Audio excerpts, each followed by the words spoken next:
Raiders, you need to stop sleeping on this free champion because she might be the answer to your problems. Welcome to the channel, everyone. I'm Skratch. This is another Raid Shadow Legends video. Today, I want to talk about a very popular question that I'm constantly seeing on my Hydra videos. Skratch, who can replace Krisk in your team as the provoker? Skratch, who can replace Molly Tankard in the team because I don't have her? Or Skratch, who can replace this freaking pay-to-win champion that Plarium took away the Nargigante Archer? Well, the answer is pretty simple, guys. You have a free champion that everybody can get from the daily logins, and a lot of you guys are sleeping on her, and I'm here to showcase you her true value. I am talking about the one and only V6, the Unbowed. I know a lot of you guys hate her. She got a buff back in the day, a while ago. Not really back in the day, because that makes me sound old. But she's much, much better. And she's actually a great champion for the Hydra clan boss, not only because of the provoke, guys. So with the A1, attacks one enemy 2 times, nothing crazy here, at least not for the Hydra clan boss. With the A2, attacks all enemies, has a chance of placing decreased speed debuff for 2 turns. Also places an ally protection buff on all allies except this champion for 2 turns, which is very, very nice. You're getting that decreased speed, which is massive. Void affinity. You're not going to get any weak hits or anything like that. And a bit of support. Now, the A3 will be on a 3-turn cooldown fully booked. And with this, attacks all enemies. Great for Oro as a provoker. Very, very good. Similar with Krisk. Similar with an Nargigante Archer. Similar with Ugo. They all work wonders on Oro. Places the provoke for 1 turn. And then places a shield buff on this champion equal to 20% of their max HP for 2 turns. And you have a defense aura for faction creeps, which is honestly pretty irrelevant. Now, if you want to make this team to be really full auto and you don't have to worry about champions dying and reviving and the rest of the things, I would strongly suggest you pair V6 with this epic champion, which, let's be honest, is more accessible, Rector Dread. Now, there are tons of different codes out there, links, download links that will get you a free Rector Dread once you start playing the game straight away. So basically, guys, the reason why we are using Rector Dread is because not only that she can revive if somebody dies and make our team full auto friendly, but she will deal with the Head of Torment because of the perfect veil that we're getting from this skill, plus of course healing and just generally support. So she's mainly there to help us with the Head of Torment, give us healing, give us revives if we need. So we're going to use this team at the very top. We're going to go on hard difficulty. We have Razelvarg as the main damage dealer. We have Mitrala, we have Ugo, we have Rector Dread, we have V6, and we have Artek. Now you need to make sure you are prioritizing the skills in the right order. That's why I actually have a preset. Artek needs to put a decreased attack, HP burn. V6 needs to start with the provoke because that's the most important thing. And the reason why we have Razelvarg in the team as well, guys, is just to give us that increased speed and deal damage too, and give us Leech, which will help with the better healing from Rector Dread and that perfect veil. If the champions have a super low HP and Rector Dread won't be able to fully heal them, that means that we're not going to get a perfect veil. So getting a Leech, an AoE Leech, is great. If you don't have Razelvarg, you can use Mashalet, for example. He's a very good replacement for the team. But this is full auto. Now, I've done a big oopsie, guys. I pre-recorded the entire run, and I've actually saved it. And right now, I cannot do it from the beginning, so I'm gonna have to basically bring in the video that I have with the run, which is not from the very start, but you're gonna get to see basically how the entire team works and everything else that you need to know. So right here we are at minute 3. That's when I decided, you know what, I'm gonna let the run go. I'm gonna pre-record it while I'm doing some chores, and then I'm gonna come back to do the intro and the rest of the stuff for the video. Basically, Razelvarg is gonna die. He's gonna die pretty often, right? The good thing is that Rector Dread is there to revive. Mitrala will offer us some support with the clans, with the increased defense. We're gonna get a strengthen, we're gonna get a shield, we're gonna get clans from there as well. V6 drops that decreased speed, which is very, very helpful.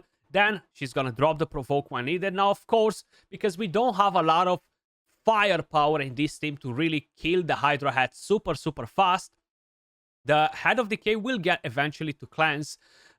If I would bring in a reflex set on a V6, maybe bring a couple of refresh accessories, that will not happen anymore because we're constantly going to keep that head provoked. So keep that in mind as an idea for when you're building her. Thinking of what other champions you might have in the team. Now, we're not really doing 1 million damage per turn, and that's mainly, as I mentioned, we don't have crazy heavy hitters in the team to really absolutely demolish the Hydra.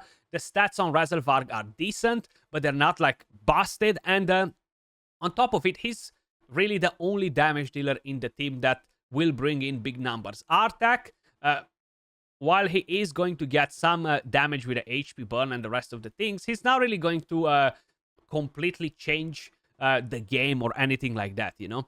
So the team runs really, really nice. And you're going to see we actually got a pretty decent result. I actually stopped the run early on instead of letting it go all the way to the end because I was a bit short on time. You see, a cleanse will happen, but that's fine. As long as we manage to recover and full auto, yeah, it will recover on full auto. That's why V6 is so nice, because she works great on full auto. And I know that a lot of you guys really want to have full auto teams, and you don't want to spend hours to manual Hydra clan boss every single week. It is annoying. That's why they really need to decrease the cooldown of the cooldown. They need to decrease the turn limit of the Hydra clan boss. There you go, provoke on. We have block buffs and defense down from Ugo. If I would bring in a weaken, that would be definitely very, very helpful. Will up my damage. So one thing that I was thinking about maybe is to bring in the Monkey King instead of Artak, which will make us drop the decrease attack. So that might cost us a little bit every now and then. And bring Lydia instead of Ugo. Like that, we're going to have weaken. And we're going to have basically more damage. At least on paper, it should be more damage. But that would drop the HP burn from Artak as well, you know. But either way, the Monkey King should deal more damage than Artak. He is a much better damage dealer all around, you know. You see, we are doing pretty good damage. And Mitrala has a bit of a damage build. She can deal a bit of damage here and there too. If you can get a bit of damage on V6 as well, is nice because she can actually hit pretty hard as well. So you just want every little thing to help you, you know? So if you can bring damage on most of the characters, and I'm not talking about 5 million attack and stuff like that. Try to get close to full crit rate, 150 crit damage if possible, you know, with the crit damage amulet. And that will help you. That will definitely take you a long way. So 63 turns in, we have almost 50 million damage. But yeah, the main thing that this team kind of needs in order to work even better is just basically having some better support as well and better damage, you know. If we can bring in another solid damage dealer in here, maybe instead of Mitrala, we could bring in an ally attack champion that gives us increased attack. A Mikage would be nice. That would generate more damage as well. We would still have some support from her too. Of course, not as good as the support we're getting from Mitrala, but hey, it's still something that can actually work, you know. And it's very important to try and kind of like work on buffs, debuffs. That's why Razelvarg is a pretty solid option here, because he brings you that leech, the increased speed, which is nice, the damage, you know. So he's kind of like acting like a damage support champion, you know, at the same time, damage debuffer rather than support. His damage is not crazy. Like, we're not getting millions per hits or anything like that. But you know what? Let me just quickly take you at the end of the run, we're going to get to see the total damage. So we're going to stop the run here, guys. My goal was to get 150 million. As you may notice, this team is still going in full force. We have 165 million. Rector Drat is about to revive. And that's why this team works so great on full auto. 22 minutes in, 165 million damage. What else you want? And that is V6 as the main provoker, guys. Let's quickly check the total damage and everything else that has to do with this team. So Razelvarg dropped 65 million damage. Mitrala 21. Ugo 8.7. Rector Drat 2.2. V6 dropped 16.7 million damage. And we have Artak, of course, with 50 million, guys. Decrease attack, HP burn, and all the rest of the good things. Let me just quickly actually save this key so I can walk you through the builds. So V6 is built on a regeneration and a Defiant set, guys. The reason why I gave her Defiant is just to help a bit with her ally protection. We don't want her to die too often. That's why she's on a regen and Defiant as well, to be honest. Total stats on V6, we have 42k HP, 5.6k defense, 243 speed, 91 crit rate, 151 crit damage, 292 accuracy. Masteries, we have offense and support. We have War Master as tier 6. Then we have Rector Drat. She's built on a regen and a resistance set. This is just the casual build that I'm using in other content, so I haven't actually rebuilt her for the Hydra. Total stats on her, 81k HP, 3.9k defense, 270 speed, and the resistance accuracy doesn't really matter on her in Hydra, but the resistance, let's just say it helps a bit, 383.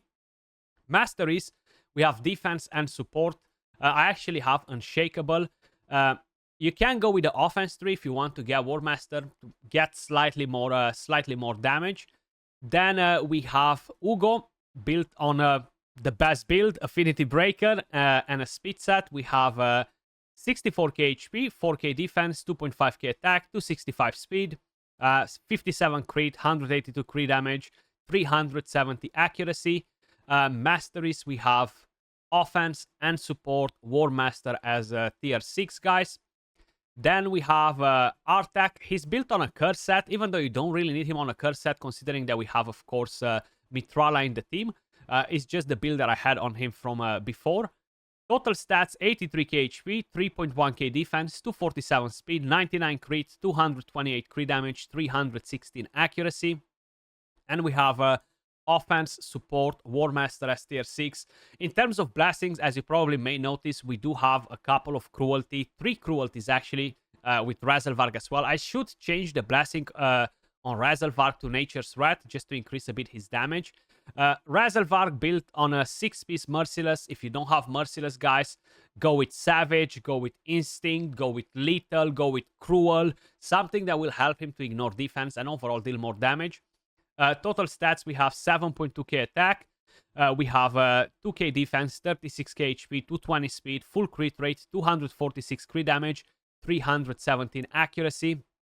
Masteries, offense, support, we have a Helm Smasher as a tier 6, just to kind of like up his damage even more. And we have Mitrala. She's built on a Savage and a Perception, 59k HP, 5.5k defense, 268 speed, full crit, 236 crit damage, and overkill on accuracy. You only need 300 accuracy, to be honest with you guys. The blessing is Life Harvest, mainly built for Arena, is an old build that I should really change in terms of a blessing. Offense and support tree. Now, these are not necessarily the most ideal masteries for her. So I'm going to show you quickly something else that you should definitely run on her. And that is the following. You can go in like this. You can go in like that. Right here, she's going to buff a lot. Actually, she's going to buff more than debuff. So you want to get rapid response on. Then you want to go down this way. You can definitely increase the value of the shield. And go all the way down to War Master. And this should be the right masteries for her. But that's pretty much everything for this video, guys. As mentioned, I just wanted to make a video on V6 and some other replacements for the popular champions that I always use in Hydra, like Krisk, Nargigante Archer, or Molly Tankard. You do need to bring in a Reviver if you want to have the team full auto. It's very, very important. If not, you're going to have to manual the entire run. That's why I decided to bring Rector Drat, pair her with V6, and bang, you've got yourself an Ugo. You've got yourself something amazing that really allows you to up your damage in the Hydra clan boss. Hopefully you enjoyed the video. If you did, smash a like, subscribe to the channel, and I'll catch you all in the next one. Peace.